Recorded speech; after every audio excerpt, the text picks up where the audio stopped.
Baik, sebelum beliau membacakan paparannya, saya bacakan dulu CV pembicara pertama. Pengalaman kerja dari 2022 sampai sekarang, beliau adalah Direktur Aneka Energi Baru dan Energi Terbarukan. 2018 sampai 2022, Direktur Bioenergi. 2017 sampai 2018, Kepala Subdirektorat Investasi dan Kerjasama Aneka IWT. 2015-2017, Kepala Subdirektorat Penyiapan Program Pemanfaatan Energi. 2011 dan 2000 sampai 15, Kepala Subdirektorat Bimbingan Teknis dan Kerjasama Konservasi Energi. Pendidikan beliau S2 didapatkan dari double degree Master Development Planning and Management Infrastructure ITB dan Master Environmental dan Infrastructure Planning Groningen University Nederland. S1 beliau didapatkan dari Teknik Kimia Universitas Syahkuala. Kemudian kepada Ibu Andria, monggo waktu dan layar kami persilakan. Baik, terima kasih Prof. Assalamualaikum warahmatullahi wabarakatuh. Selamat pagi, salam sejahtera buat kita semua. Pertama-tama kami mengucapkan terima kasih kami diundang untuk bisa bergabung di kegiatan webinar nasional dari BKKPII ini. Tadi mungkin sekilas Ibu Enia, Dirjen Energi Baru Terbarukan dan Konservasi Energi, sudah menyampaikan sekilas terkait dengan program-program yang ada di Direktorat Jenderal Energi Baru Terbarukan dan Konservasi Energi. Baik, mungkin yang kami hormati ya Bapak Ketua Panitia Pak Hitno, kemudian juga Wakil Ketua BKKPI Ibu Inten, kemudian juga Ketua EKTK Bapak Suhasmanto, Kepala Departemen Bapak Suherman, Bapak Ibu, para pembicara di sini mungkin yang satu panel dengan saya ada Pak Kapus Industri Hijau Pak Afif dan juga Prof. Andri Cahyakumara dari Undip. Baik, mungkin saya melanjutkan tadi apa yang sudah disampaikan oleh Ibu Dirjen. Lanjut saja, tadi sekilas ini mungkin beberapa topik yang akan kami sampaikan. Terus terang bahannya cukup panjang, jadi nanti mungkin karena waktu kita terbatas, nanti mungkin Bapak Ibu rekan-rekan bisa membaca sendiri program-program yang ada di Kementerian SDM, khususnya di JNEBTKE terkait dengan upaya kita dalam transisi energi menuju net zero emission tahun 2060. Sekilas kami akan menyampaikan terkait dengan kondisi energi saat ini, kemudian juga upaya-upaya untuk transisi energi, kemudian beberapa regulasi yang tadi juga sudah disebutkan oleh Ibu Dirjen, kemudian juga integrasi energi baru terbarukan di industri hijau, serta berbagai tantangan dan juga sinergi yang kita butuhkan untuk mensupport transisi energi ini, tentunya juga bagaimana peran teknik kimia di dalam upaya transisi energi. Lanjut. Nah, ini mungkin terkait dengan kondisi energi, tadi terkait dengan perubahan iklim, Prof. Enia sudah menyampaikan bahwa saat ini kita sudah sama-sama merasakan dampak dari perubahan iklim ini, baik mungkin dalam skala kecil maupun mungkin di beberapa tempat sudah merasakan dalam skala besar. Dan kalau kita melihat memang sejak tahun 1981 hingga 2018 ini tren peningkatan suhu di Indonesia itu kurang lebih di angka 0,03 derajat Celcius per tahunnya. Jadi ini dari tahun ke tahun kita juga bisa merasakan bahwa temperatur kita juga menjadi semakin lebih tinggi. Dan kalau kita melihat juga karena Indonesia itu adalah negara kepulauan, kita juga merasakan, kita juga bisa melihat bahwa saat ini di beberapa tempat juga terjadi kenaikan permukaan air laut yang cukup signifikan ya, kalau kita melihat itu 0,8 hingga 1,2 cm per tahun. Sehingga ini menjadi salah satu concern kita, bagaimana kita juga bisa mengupayakan agar perubahan iklim ini bisa kita tekan.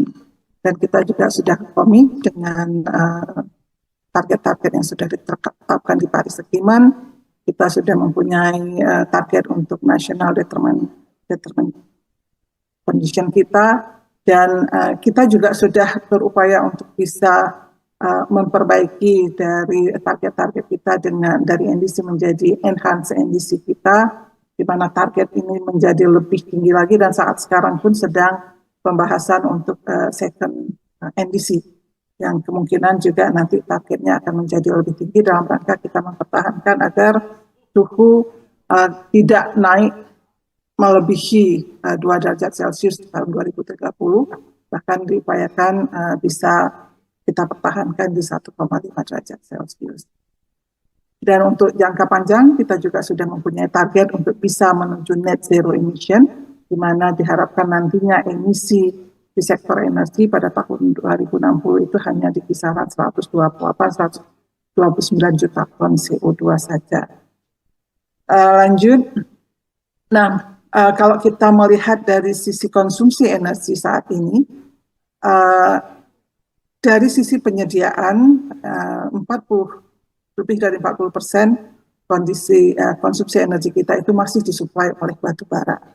Kemudian 32% minyak bumi, kemudian 14% gas. Jadi memang masih lebih dari 85% ini kita masih sangat tergantung pada energi fosil. Di tahun 2022 energi terbarukannya itu hanya kisarannya di 12%, di tahun 2023 kurang lebih di angka 13%. Dan kalau kita melihat dari sisi sektor penggunanya, sini kita bisa melihat sektor industri itu adalah pengguna energi terbesar. Jadi kurang lebih kalau di data kami di tahun 2022 itu 43% penggunaan energi kita itu ada di sektor industri, kemudian 39% di sektor transportasi. Jadi kalau kita ingin mengurangi emisi, karena memang kedua sektor ini juga umumnya masih menggunakan energi fosil, nah target kita mungkin memang kita harus dorong penggunaan energi yang rendah karbon ini di sektor-sektor industri dan juga transportasi. Ini dampaknya akan menjadi lebih besar karena memang penggunanya yang cukup masif. Kemudian kalau dari sisi emisinya, tentunya juga di sini sektor industri menjadi sektor penghasil emisi yang cukup besar, yang kemudian juga sektor transportasi disusul sektor-sektor lainnya. Lanjut. Nah, ini mungkin sekilas kalau kita melihat bauran energi primer kita secara nasional dalam kurun waktu 10 tahun belakang. Nah, ini kalau kita lihat yang merah ini yang adalah minyak. Jadi kalau minyak dari tahun 2013 hingga 2023 kita bisa bilang ini stabil, walaupun ada penurunannya hanya sedikit ya. Demikian juga dengan gas. Sementara kalau kita lihat batu bara ini memang terjadi kenaikan yang signifikan kalau kita bandingkan dari tahun 2013 hingga tahun 2023. Renewable energy, energi terbarukan yang berwarna hijau juga meningkat sebenarnya cukup tinggi, tetapi memang volumenya masih sangat kecil, jadi jauh dibanding energi fosil lainnya. Kemudian kalau kita melihat bauran dari energi kita khususnya untuk produksi listrik, nah ini lebih dari 67% listrik kita ini masih berasal dari batu bara. Ya, dari batu bara itu lebih dari 67%, kemudian dari gas kurang lebih 16%, dari renewable energy kurang lebih di angka 13%. Nah, kalau kita melihat target di dalam rencana umum energi nasional kita, diharapkan kita bisa mencapai target 23% renewable energy di tahun 2025. Kemudian kalau berbasis RUEN, ini di tahun 2050 kurang lebih 31% renewable energy. Tetapi ini sedang RUEN dan CAN ini juga sedang kita review karena kita menyesuaikan dengan upaya transisi kita menuju net zero emission. Jadi target-target ini juga nantinya akan kita adjust kembali. Untuk capaiannya sendiri, 23% yang kita harapkan di tahun 2025, saat ini memang capaian kita baru di kisaran 13%, sehingga memang kita perlu upaya-upaya akselerasi untuk bisa mencapai target sebesar 23% di tahun 2025 yang waktunya mungkin hanya tinggal 1,5 tahun lagi. Nah, ini merupakan PR besar kita dan harapan kami sektor industri ini menjadi salah satu sektor yang bisa kita dorong secara masif karena memang sektor industri merupakan pengguna energi yang cukup besar, sehingga harapan kami mudah-mudahan jika kita bisa melakukan upaya mendorong pemanfaatan energi bersih di sektor industri, mudah-mudahan target 23% di tahun 2025 masih bisa kita kejar. Untuk itu terima kasih ini untuk Undip yang sudah mengambil tema untuk webinar nasional annualnya yang pertama yang mendorong untuk bisa pemanfaatan energi terbarukan di sektor industri. Lanjut. Nah, ini tadi sekilas Bu Dirjen juga sudah menyampaikan terkait dengan target penurunan emisi kita, di mana untuk sektor energi itu kurang lebih di angka 58 juta ton di tahun 2030, diharapkan bisa kita turunkan dengan upaya kita sendiri, dan kemudian 446 juta ton dengan dukungan dari pihak internasional. Dan untuk yang 358 juta ton itu sendiri, kita menerapkan berbagai program dan juga upaya seperti untuk di sektor demand mungkin kita bisa mendorong dengan upaya efisiensi energi. Ini merupakan salah satu upaya yang paling mudah dan murah untuk efisiensi energi. Kemudian juga mendorong pengembangan energi terbarukan. Kemudian juga kita mendorong untuk bisa menghijaukan pembangkit kita. Kemudian juga mendorong bahan bakar yang rendah karbon.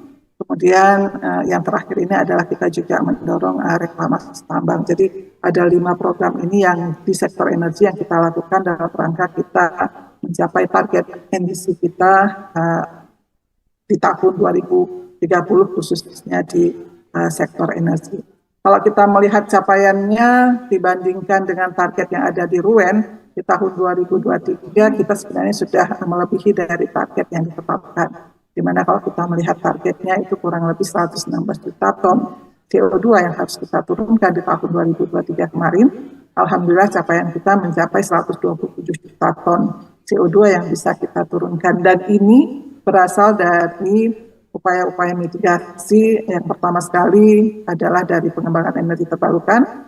Ini capaian kita hingga 51,29 juta ton dan target 51. Jadi EBT juga melebihi dari target. Kemudian upaya efisiensi energi ini yang cukup tinggi, dari target 29 kita mencapai 31 juta ton yang bisa kita turunkan, dan harapannya mudah-mudahan target di tahun 2030 nanti juga bisa kita capai dengan berbagai upaya-upaya yang terus kita dorong, dan ini juga perlu kita kolaborasikan bersama semua pihak. Lanjut. Nah, ini terkait dengan potensi untuk energi terbarukan, kita mempunyai potensi yang sangat-sangat besar. Jadi kalau kita melihat dari berbagai jenis sumber energi terbarukan yang ada, dari energi surya, hidro, bioenergi, angin, panas bumi, dan juga energi laut, itu kurang lebih ada di kisaran 3,6 terawatt potensi kita, di mana 3,3 terawattnya itu adalah dari energi surya. Dan kalau kita melihat saat ini dari sisi implementasinya, ini memang didominasi oleh hidro, itu kurang lebih di angka 6,7 gigawatt, kemudian bioenergi di kisaran 3,2 gigawatt, kemudian panas bumi di angka 2,4 gigawatt. Surya sendiri yang mempunyai potensi sangat-sangat besar, saat ini pemanfaatannya baru di kisaran 0,57 gigawatt. Jadi ini yang memang dalam jangka pendek ya kita dorong, karena ini memang yang sangat mudah saat ini untuk mendorong energi surya. Selain juga kalau kita melihat di tingkat global ini harganya juga semakin bersaing. Jadi harganya dari tahun ke tahun juga semakin affordable. Nah, ini yang salah satu upaya kita selain teknologi-teknologi lainnya untuk bisa kita dorong dalam kita mengakselerasi pemanfaatan energi terbarukan untuk bisa mencapai target 23% di tahun 2025. Kalau teknologi-teknologi lain seperti hidro ini membutuhkan waktu konstruksi yang sangat panjang, kalau energi surya ini singkat dan juga konstruksinya tidak sulit. Panas bumi juga risikonya juga cukup besar, sehingga memang selain jenis-jenis energi tersebut, energi surya ini menjadi salah satu andalan kita. Nah, ini mungkin sekilas sebaran dari kapasitas terpasang kita dari tahun ke tahun. Mudah-mudahan nanti yang di tahun 2024 ini juga kita bisa mencapai target yang sudah kita tetapkan. Lanjut. Nah, ini mungkin kita lihat sekilas terkait dengan transisi energi menuju net zero emission. Tadi sudah disinggung sedikit, jadi di tahun 2060 nanti diharapkan kita bisa mengurangi emisi kita hingga 95% dari business as usual. Jadi kalau kita tidak melakukan upaya apa-apa, diperkirakan pada tahun 2060 ini emisi kita itu mencapai angka 2.500 juta ton CO2 dan harus kita turunkan menjadi hanya di kisaran 128 juta ton. Jadi 95% penurunan emisi dari sektor energi di tahun 2060. Nah, untuk itu beberapa upaya yang kita dorong untuk bisa mencapai target net zero emission itu adalah yang pertama dengan kita menerapkan upaya efisiensi energi. Ini merupakan upaya yang sangat mudah yang bisa kita lakukan dan semua orang juga bisa berkontribusi untuk bisa melakukan upaya efisiensi energi ini. Kemudian kita dorong juga upaya-upaya elektrifikasi dengan pengalihan penggunaan misal transportasi dari yang berbasis bahan bakar BBM. Ini kita pindahkan ke electric vehicle, kemudian juga kita mendorong pemanfaatan kompor induksi, kemudian juga elektrifikasi di sektor pertanian. Kemudian upaya lain yang kita lakukan adalah melakukan phase down untuk PLTU. Karena tadi seperti yang saya sampaikan, lebih dari 60% pembangkit listrik kita ini masih berbasis batu bara. Nah, ini yang nanti kita coba secara perlahan kita turunkan dan kemudian kita gantikan dengan pembangkit-pembangkit yang berbasis energi baru dan energi terbarukan. Jadi pengembangan EBT ini kita dorong secara masif, baik itu untuk yang off-grid maupun yang on-grid, untuk yang listrik, kemudian yang untuk sektor transportasi. Kita juga mendorong penerapan bahan bakar nabati. Saat ini kalau kita melihat biodiesel, kita sudah bisa melakukan blending hingga B35. Dalam waktu dekat mudah-mudahan kita juga bisa mendorong naik ke B40. Selain kemudian kita juga mendorong untuk pemanfaatan dari bioetanol, karena memang kalau kita melihat saat ini impor dari gasolin kita itu memang juga masih cukup tinggi ya. Jadi kalau kita bisa mengembangkan bioetanol, ini juga sangat membantu. Selain juga kita akan dorong pemanfaatan untuk yang bioaftur. Kemudian upaya lain yang kita lakukan adalah mendorong pemanfaatan energi baru. Di sini berupa hidrogen dan amonia, termasuk juga nanti nuklir. Kita juga akan mendorong nuklir untuk bisa mensupport kita mencapai net zero emission di tahun 2060. Nah, kemudian untuk sektor-sektor yang memang tidak mungkin terlepas dari energi fosil, kita juga mendorong untuk bisa menerapkan carbon capture storage ataupun CCUS ya. Ini yang merupakan beberapa strategi kita untuk bisa mencapai target net zero emission. Kita juga sudah menyiapkan roadmap net zero emission untuk tahun 2060 atau bisa lebih awal, ini tergantung nanti bagaimana pendanaan yang ada, karena untuk upaya transisi energi ini memang kita membutuhkan dana yang sangat besar. Nah, ini roadmap ini juga saat ini sedang kita lakukan review. Jadi nanti mungkin kalau Bapak, Ibu, atau rekan-rekan melihat kenapa ada agak beda-beda, memang saat ini sedang kita coba review untuk nanti kemudian kita keluarkan dalam bentuk keputusan Menteri SDM. Lanjut. Nah, ini adalah beberapa pilar utama kita untuk transisi energi. Jadi yang pertama sekali untuk pemanfaatan energi baru terbarukan, kemudian juga praktek untuk yang rendah karbon, ya kita mendorong upaya-upaya dekarbonisasi. Di PLTU sekarang sudah kita terapkan dengan co-firing biomasa, ya. Jadi PLTU yang ada ini mungkin memang tidak bisa langsung kita stop, tapi kemudian bagaimana kita upayakan agar bahan bakar yang digunakan itu bisa lebih hijau. Nah, ini kita lakukan co-firing batubara dengan biomasa. Kemudian juga kita melakukan upaya untuk melakukan konversi PLTU. Baik, kita melakukan konversi PLTU dan PLTD ke gas. Kemudian juga tadi secara bertahap kita coba melakukan penggantian PLTU dengan bahan bakar dengan PLT yang lebih bersih. Kemudian juga kita lakukan upaya-upaya elektrifikasi, efisiensi energi, dan juga penerapan carbon capture storage. Lanjut. Nah, ini sekilas tadi Ibu Dirjen juga sudah menyampaikan, jadi nanti di tahun 2060 kita akan dorong pengembangan renewable energy dan kemudian bisa menggantikan pembangkit-pembangkit yang berbasis fosil. Nah, untuk itu kita juga menyiapkan infrastrukturnya, jadi untuk grid-nya ini juga kita dorong untuk bisa membangun super grid sehingga nantinya sumber energi terbarukan yang umumnya berada di daerah-daerah yang demand-nya rendah ini juga bisa kita kembangkan, kemudian kita kirimkan ke wilayah-wilayah yang demand-nya tinggi. Lanjut.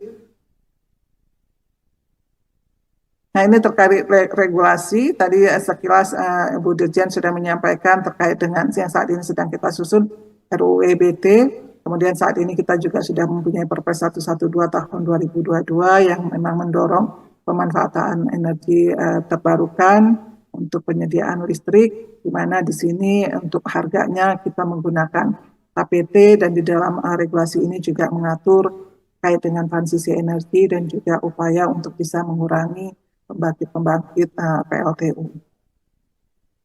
Lanjut, kemudian juga ada Permen PLTS atap, tadi juga sudah disampaikan sekilas oleh Ibu Dirjen, mungkin saya skip saja, lanjut karena waktunya sangat terbatas. Nah, ini mungkin integrasi EBT di industri hijau, lanjut saja. Nah, ini mungkin beberapa upaya dekarbonisasi. Memang seperti yang tadi saya sampaikan, industri itu merupakan sektor pengguna energi terbesar. Jadi beberapa strategi yang bisa kita lakukan di industri itu adalah dengan menggantikan sumber energi yang saat ini mungkin berbasis fosil ke energi-energi yang lebih ramah lingkungan, apakah itu untuk energi surya ataupun nanti ke depan kita dorong hidrogen dan juga amonia. Kemudian juga upaya yang lain yang bisa dilakukan adalah melakukan upaya manajemen dan efisiensi energi, kemudian switching ke elektrifikasi untuk beberapa proses produksi yang memungkinkan, kemudian juga mendorong pemanfaatan teknologi CCUS ataupun CCS. Lanjut. Ini lanjut saja, tadi Bu Dirjen sudah menyampaikan. Lanjut saja. Ini juga tadi sekilas dari Bu Dirjen sudah beberapa tantangan kita ya terkait dengan keekonomian dan teknologi, kemudian juga terkait dengan pendanaan, kemudian juga dinamika sosial dan juga supply dan demand. Lanjut saja, ini tadi juga sudah disampaikan oleh Ibu Dirjen. Nah, ini mungkin sekilas yang ingin saya sampaikan. Jadi kalau kita melihat transisi energi itu sebenarnya sangat-sangat luas dan lingkup pekerjaannya cukup banyak ya. Jadi dari policy maker, kemudian dari peneliti, ya dari teknisi segala macam, sehingga memang sebenarnya cukup banyak multidisiplin ilmu yang bisa berkontribusi. Jadi kalau kita melihat dari sisi pendidikan dan keahlian ini sebenarnya hampir semua jurusan juga bisa berkontribusi untuk transisi energi, termasuk untuk teknik kimia tentunya. Teknik kimia ini kita juga belajar kalau kita melihat materi mata kuliah yang ada, ini cukup banyak yang bisa mensupport untuk transisi energi. Lanjut saja. Nah ini kita bisa lihat mungkin beberapa hal yang bisa kita lakukan dengan basic keteknik kimiaan kita ya. Jadi terkait dengan bagaimana kita memilih teknologi, kemudian bagaimana mendesain ataupun merancang peralatan, merancang proses. Kemudian juga dalam strategi-strategi efisiensi apakah itu nanti untuk pendistribusian energi ataupun storage, termasuk juga merancang ataupun melakukan analisa untuk supply demand energi. Nah ini mudah-mudahan nanti teman-teman dari teknik kimia juga bisa berperan banyak di dalam transisi energi. Lanjut.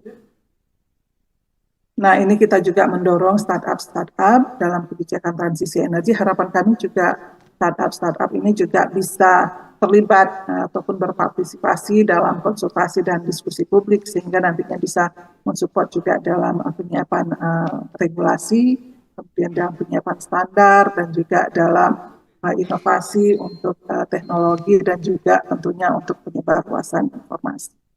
Demikian mungkin yang bisa saya sampaikan. Mohon maaf ini kalau waktunya agak terlewati. Saya kembalikan ke moderator. Terima kasih. Wassalamualaikum warahmatullahi wabarakatuh.